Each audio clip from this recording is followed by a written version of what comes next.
Everyone thinks that the next market crash will come from a war, a pandemic, or some rogue algorithm running wild on Wall Street. But the truth is simpler and far more dangerous. It's arithmetic. You can't see it on a chart, you can't film it like a riot or an invasion, yet it's already happening, quietly, beneath every headline about economic recovery or AI-driven growth. It's the hidden debt cycle, a rhythm older than any modern bank, older even than the dollar itself. And it's ticking toward 2026 like a bomb disguised as prosperity. Every empire thinks it has mastered the art of borrowing. The Romans debased silver, the French printed assignats, the British built the bond market, America built the dollar system. Each time the same pattern, a promise backed by confidence, multiplied by credit, wrapped in complexity, until the numbers grow faster than the real wealth beneath them. Then, the moment comes when everyone wants to be paid back, and nobody can. In 2020, global debt passed $300 trillion, more than 3 times the world's GDP. That was before the quiet tightening began, before the everything bubble started to deflate under rising rates. Now, corporate defaults are climbing, sovereign yields are at 40-year highs, and entire governments are trapped between inflation and insolvency. And yet the official narrative says the system is strong. But arithmetic doesn't care about confidence. Debt grows by compounding. Compounding is exponential. Exponential growth always ends with a cliff. Here's the paradox. Every solution governments apply, quantitative easing, bailouts, rate cuts, doesn't solve the cycle. It deepens it. Because debt is not just an amount, it's a dependency. Once an economy feeds on borrowed money, it can't stop without starving. So it borrows more to stay alive. The patient looks healthy, but only because the IV drip never stops. If you're hearing this in 2025, understand this. Markets don't crash when people panic. They crash when confidence runs out of collateral, when promises outgrow the ability to pay. That's not emotion, that's mathematics. And mathematics has no mercy. Every cycle begins with belief and a signature. The belief is that debt can be controlled. The signature is the act of creating it. Together they form the quiet religion of modern finance, that promises can replace productivity and paper can replace gold. But to understand how this became the foundation of the global economy, we have to go back, not to 2020, not even to 1971, but to the moment money stopped being a thing and became an idea. When President Nixon closed the gold window in August 1971, he didn't just end the Bretton Woods system. He ended the age of limits. For the first time in history, the world's reserve currency was backed by nothing but trust in the United States. Gold no longer chained the dollar itself became the chain around the world's financial system. From that point on, every dollar in circulation was someone's liability, a promise to pay later with money that didn't yet exist. And because dollars were now created as debt, every new boom required more of it. The architects of this new era weren't presidents or parliaments. They were central bankers and creditors. The Federal Reserve, the Bank of England, the Bank of Japan, the European Central Bank. These were not just financial institutions. They became global ministries of trust, capable of creating trillions with a keystroke. And every time growth slowed, they lowered rates, expanded credit, and told the public it was stimulus. It worked for a while. Between 1980 and 2008, global GDP quadrupled, but global debt increased 12-fold. Private banks discovered they could manufacture credit faster than governments could regulate it. Derivatives, mortgage securities, shadow lending, these were not accidents of innovation. They were weapons of liquidity. Instruments designed to stretch $1 of collateral into 10, then 50, then hundreds. The system's creators built something remarkable, a perpetual motion machine of credit expansion. The illusion was that everyone could borrow forever, because interest rates were always falling. The mechanism was simple. Debt rolled over into new debt, and as long as asset prices rose, nobody defaulted. But underneath, something irreversible happened. Real productivity, the creation of goods, energy, and labor, began to grow slower than debt. By the early 2000s, each dollar of new global debt produced less than 40 cents of real growth. The multiplier had turned negative. The system was still moving, but it was living off inertia. When the 2008 financial crisis hit, it wasn't a malfunction, it was a warning. The mathematics of leverage had finally caught up. Yet the response, quantitative easing, or QE, only rewired the system to go even faster. Central banks didn't just bail out the markets, they nationalized risk itself. From that point, debt creation was no longer cyclical, it became structural. The markets no longer expected discipline, they expected rescue. Every correction was met with liquidity, every crisis with new issuance. And behind every trillion-dollar intervention, one unspoken rule held steady: never let the credit engine stop. This was the birth of the hidden debt cycle, not a conspiracy, but a consensus. Governments, corporations, and citizens all became addicted to the same drug, and the dealers, central banks and bond markets, kept supplying it, because to stop would mean to collapse. When you look at today's financial world, the $34 trillion U.S. national debt, $100 trillion in unfunded pensions, $350 trillion in global credit derivatives, you're not seeing random numbers. You're seeing layers of the same promise, stacked on promises, written by generations who believed they could outsmart compounding. And here's the paradox. The more the system depends on debt, the less tolerance it has for honesty. A market addicted to credit cannot afford truth, because truth is deflation. It's the moment when you realize not everyone can be repaid. We like to think this is modern. It isn't. The same logic destroyed the French assignat in the 1790s. It bankrupted the British Empire after World War I. It imploded Argentina in 2001. In every era, the mechanism is identical. Paper confidence grows faster than the real economy that sustains it. They called it innovation. History calls it overreach.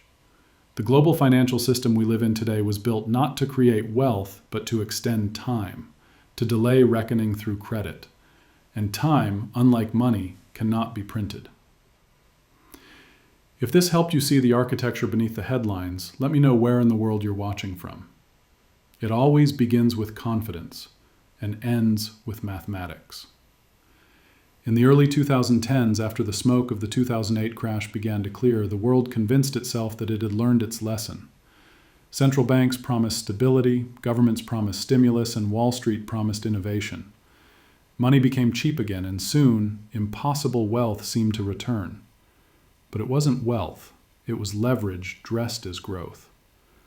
The Federal Reserve kept interest rates near zero for almost a decade. The European Central Bank followed. Japan had already been there for 20 years. That meant the cost of borrowing for governments, corporations, and you was effectively free. When money costs nothing, everything looks profitable. Between 2010 and 2020, the world created over $100 trillion in new debt, more than in the entire previous century combined. Real estate prices soared, stock markets tripled, tech companies with no profits reached valuations larger than countries. It felt like progress. In truth, it was dilution. Because every dollar of new debt wasn't backed by new production. It was backed by hope. Hope that rates would stay low forever. Hope that central banks would never withdraw support. Hope that growth could be summoned by decree. The illusion worked because everyone participated. Pension funds needed higher returns, so they bought riskier bonds. Corporations borrowed billions to buy back their own stock, inflating prices and executive bonuses. Governments promised endless welfare and military budgets, funded by the silent expansion of public debt.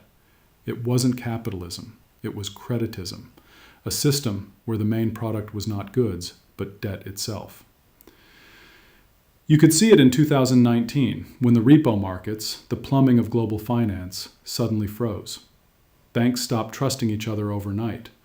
The Federal Reserve had to inject hundreds of billions just to keep the short-term money system alive. That was months before COVID-19. The virus didn't break the economy, it simply exposed the fracture. When lockdowns hit in 2020, the illusion was saved once more, with bigger illusions. The US printed $5 trillion in relief money.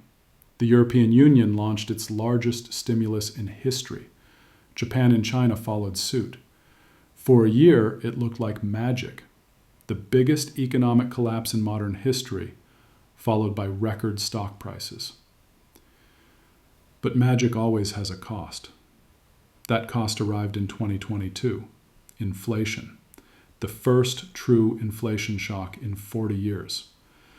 Prices surged not because of supply chain issues, but because money had multiplied faster than goods. And suddenly, the central banks that once promised infinite liquidity were forced to reverse course. Interest rates began to rise. Slowly at first, then violently. The world that had lived on cheap debt began to suffocate on expensive debt.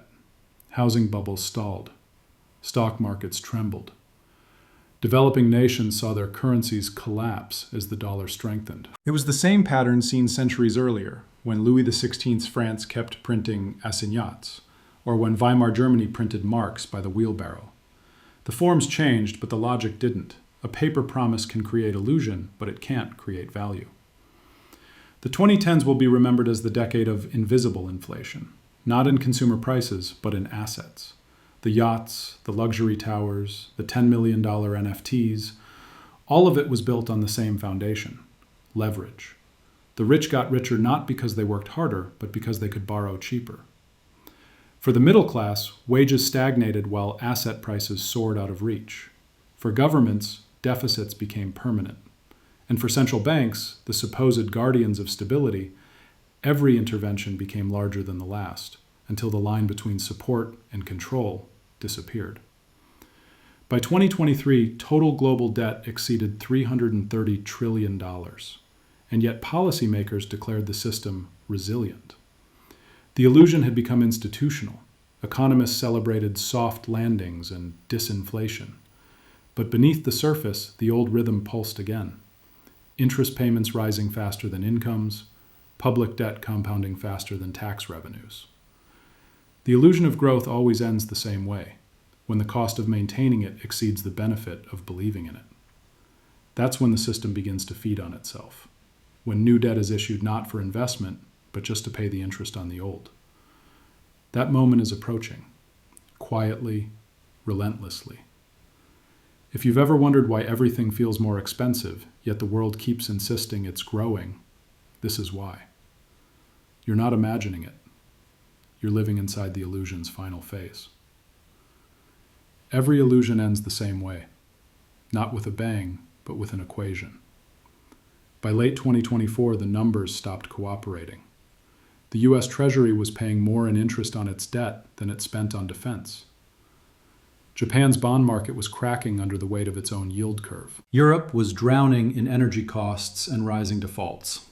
Everywhere, the cost of money, interest, began to expose what years of cheap credit had hidden: insolvency. Debt, you see, doesn't explode all at once. It suffocates slowly. First, liquidity dries up. Then confidence follows. Finally, politics turns on mathematics, trying to legislate away what arithmetic won't allow. We've seen this movie before. In the 1790s, France's assignat collapse wasn't called a financial crisis. It was called a revolution. In 1929, when margin debt triggered the Wall Street crash, politicians called it a market correction. In 1997, when the Asian financial crisis began, it was dismissed as a temporary contagion. Each time, leaders described chaos as an anomaly, until the numbers proved it was systemic. In 2025, the pattern began again. Government bond markets, once considered the safest assets on earth, became volatile. The yield on 10-year U.S. Treasury spiked above 6%, the highest since the 1990s. For the first time in modern history, debt itself was becoming unfinanceable. The more governments borrowed to stabilize, the more unstable the system became. Because each new dollar of debt required a higher rate to attract buyers, investors began to demand compensation, not for inflation, but for risk. The world was realizing that sovereigns could default not by missing payments, but by paying them in devalued currency. Central banks faced a trap they had built themselves. If they kept rates high, debt imploded. If they cut them, inflation returned. Either way, confidence would crack. The supposed soft landing became a mathematical impossibility. Meanwhile, politics turned hysterical. In Washington, arguments over the debt ceiling became annual theater. In Europe, populist parties rose, promising economic justice. In Asia, nations began to diversify away from the dollar, not out of rebellion, but survival. The hidden debt cycle was no longer hidden. It was everywhere. In collapsing bond auctions, in pension funds liquidating assets to meet margin calls, in nations quietly negotiating with the IMF behind closed doors. The machine that once produced endless credit now demanded collateral the world no longer had. And here lies the cruel irony. Every institution that once saved the system now became its hostage. The Federal Reserve couldn't raise rates without breaking banks. The Treasury couldn't issue bonds without spooking markets. The IMF couldn't bail out countries without printing more debt. Each lever pulled created another imbalance.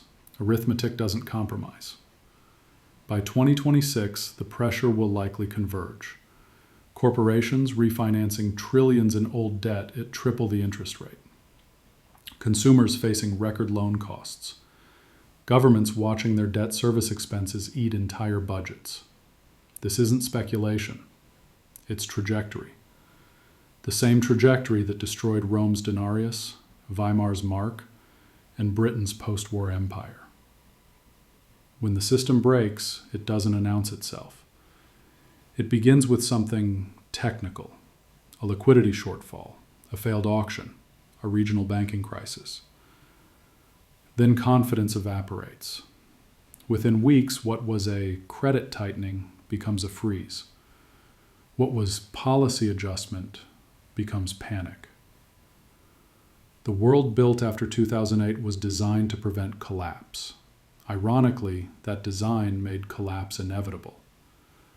By removing every small correction, every fire, every recession, we built a forest so dense that when it finally burns, it will burn everything. And when it does, the language will change again. Economists will call it a structural reset. Politicians will call it a new paradigm. But what it really is mathematics collecting its due. Because no empire, no market, and no central bank can escape compound interest forever. When you hear them speak of stability, liquidity operations, or temporary dislocations, remember, those are words used when the truth is too dangerous to say out loud. The truth is simple. The world borrowed its future, and the bill has arrived. If this helped you see the pattern hidden behind every crisis, leave a comment with one word: arithmetic. When the dust settles, people always look for villains. They blame politicians, bankers, or global elites. But the real culprit is older, quieter, and far less visible. It's the same mechanism that has risen and fallen with every empire: the compounding of promises. After 2026, historians will call it a market correction. But for those living through it, it will feel like something deeper, a rearrangement of power. Because every debt crisis doesn't just destroy wealth, it redistributes control. Look closely and you'll see the transfer already underway.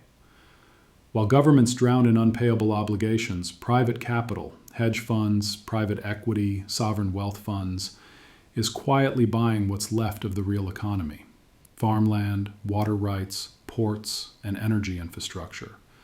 The very assets that don't vanish when paper burns. We saw this before. When Britain's empire collapsed under debt after World War I, Wall Street and oil companies moved in. When Latin America defaulted in the 1980s, foreign investors bought its resources for cents on the dollar. The debt crisis is never the end. It's the harvest.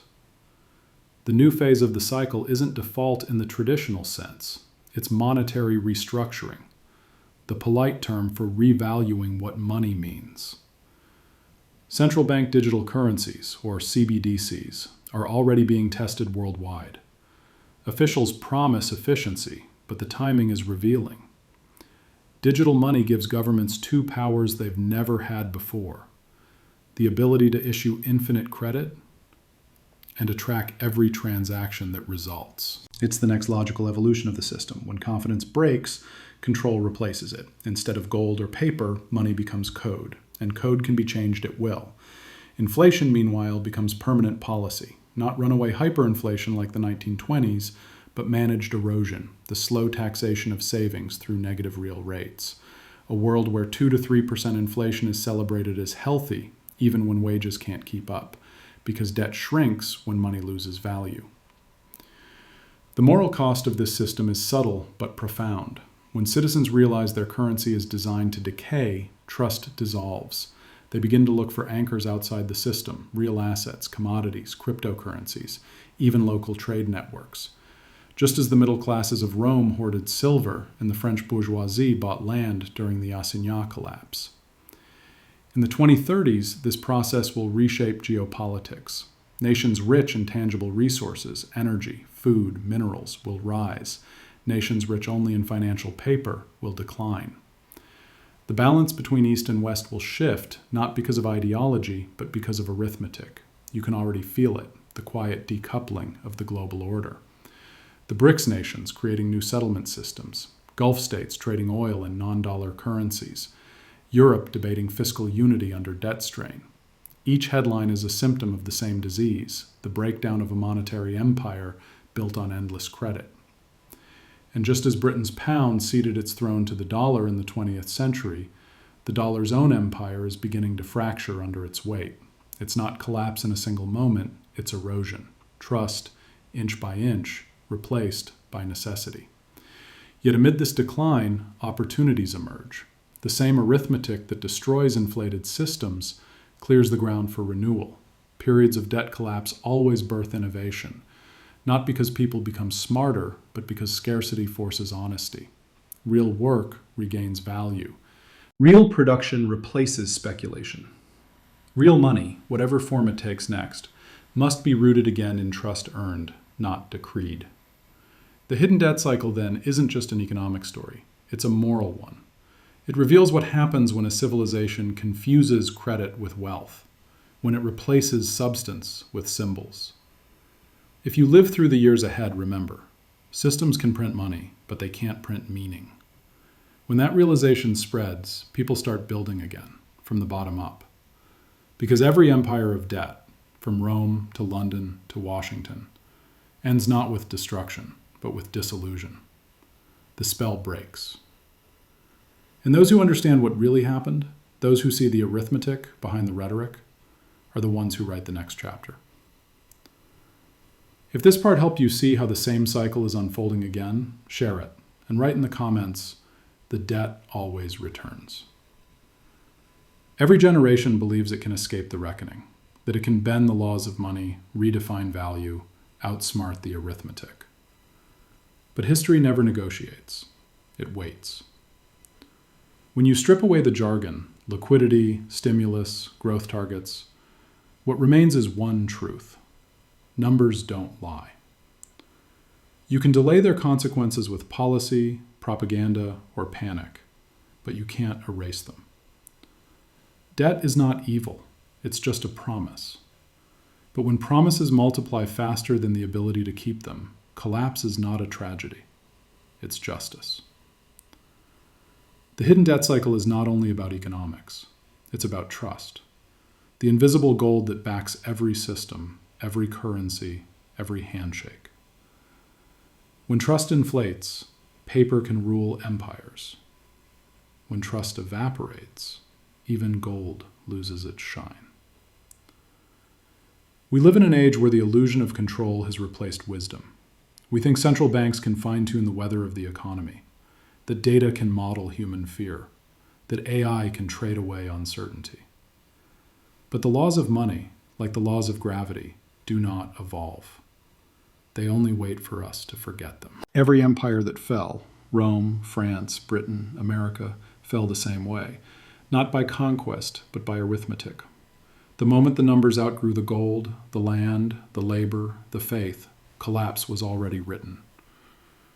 If you're watching this, you're living inside one of those turning points, the end of the debt illusion and the beginning of something real.